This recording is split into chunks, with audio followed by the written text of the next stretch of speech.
Once upon a time, a beautiful child was born. Its parents both agreed that it was extremely special. Our child is so special. I agree. It deserves a special name, my dear. I know. Let's use a number as its name, but each month as it gets older, we'll add to it. The parents decided to name their child 7, and each month they would add 3 to the previous number to get a new name each month. The child's names for the first 6 months of its life were 7, 10, 13, 19, and 22. This did cause an unusual dilemma. It became very tedious to keep track of what their child's name was every month, so they developed a system.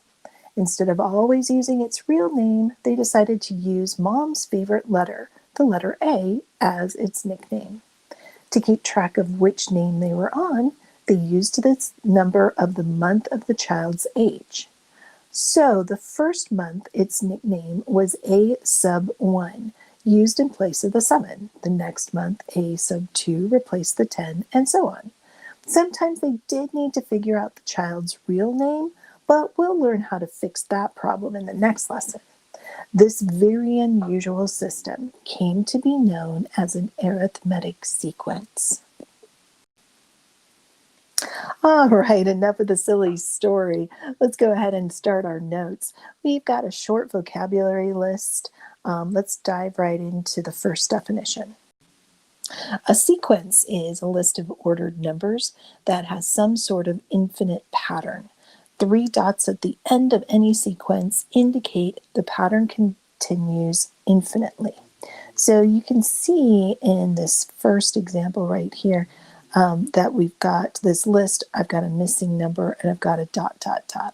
What I want you to do for these 5 examples is see if you can figure out what the next number, not necessarily the 5th, what the next number is going to be in each set. And if you can explain what this pattern is, go ahead and give that a shot too. So pause the video here and see how many of these you can do on your own. So hopefully you could see that in the first list here, the next number was going to be 30. The explanation would be that we're adding 5 each to the previous number. In the next set, we are, looks like multiplying by 4 each time. So this is going to be a very large value. So it looks like 2,048 should be our next number and our explanation. All right, for example C, this is what's known as the Fibonacci sequence. It's a really exciting sequence. I wish we had more time to explore it. Maybe we will in face-to-face class. There's a lot of really cool things you can do with this number.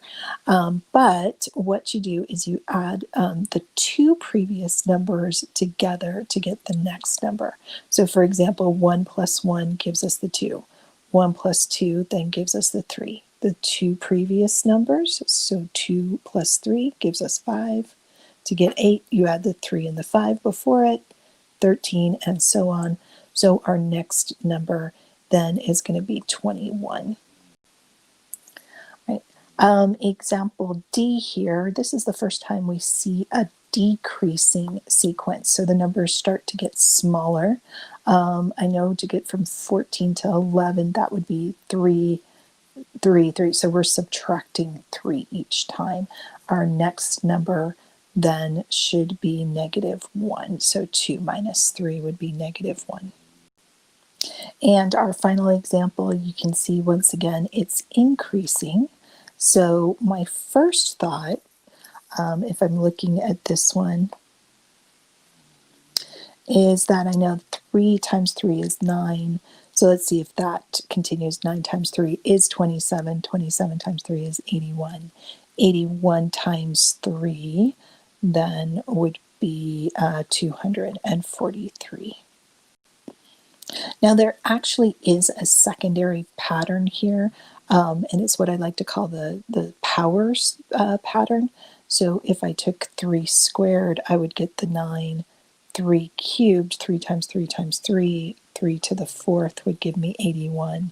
3 to the 5th, and so on. So that would be another pattern that you could use as your explanation, is that you're increasing the power each time. So just another side note there. So we're going to be talking about a specific kind of sequence called the arithmetic sequence. It's one where the difference between one term to the next is a constant, or in other words, you just add the same value to each number infinitely. Just so you know, it is pronounced arithmetic. Now, when we're doing calculations, that's arithmetic. It's the exact same spelling. When we talk about sequences, we say arithmetic. When we talk about just doing calculations, it's arithmetic. So I actually had a student try to correct me one year. He goes, "Miss, I think you're saying it wrong." Nope, I actually know what I'm talking about. You can actually Google search it. So what I'd like you to do next in bold right here, it says to put a star next to the two sequences, so I gave you a hint, in the example above that are arithmetic sequences. So like it says, it's just when we add the same value to each number. Now this could also be subtracting, because adding and subtracting are really the same thing, just depends on the sign. So the two that are arithmetic are going to be the very first one, A here, and the other one is D, because we're subtracting or adding a -3 each time. So the something is the value. The common difference is the value being added to each number in an arithmetic sequence. This is noted with the variable D. So anytime you see a D, we're looking for that common difference. Note, if D is negative, then you will subtract instead of add. So what I want you to do here is just fill in that. In the first one that we start above, in arithmetic sequence A above, the common difference is 5. So we are adding a 5 each time. The reason why it's a difference is if we take any number like maybe the 25 and we subtract the 20 from it, then we get that 5. So here, if we take the 5 and we subtract the 8, we actually get a -3. So for this one, in arithmetic sequence D above, the common difference is -3. So anytime you see a negative difference, it just means to subtract instead of add. The final thing we're going to look at in sequences, we often refer to this nth term.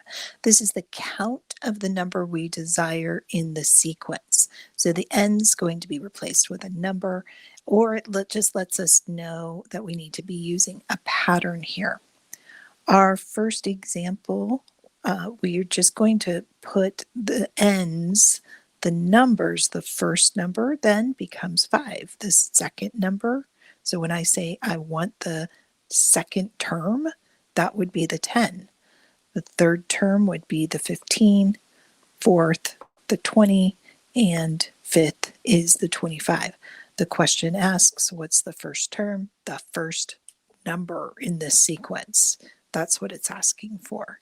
That's the 5. What's the fifth term? That's the fifth one right here. That is the 25. For the next example, B, it asks for the third term. So 1, 2, 3, that's the 8. The sixth term, now there's no sixth term.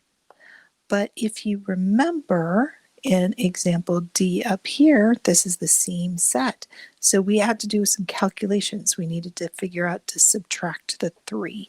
So that sixth term is -1. So sometimes you'll have to do a little bit of work to find a missing term. Not so much with this lesson, but that's totally what we're going to focus on in the next lesson.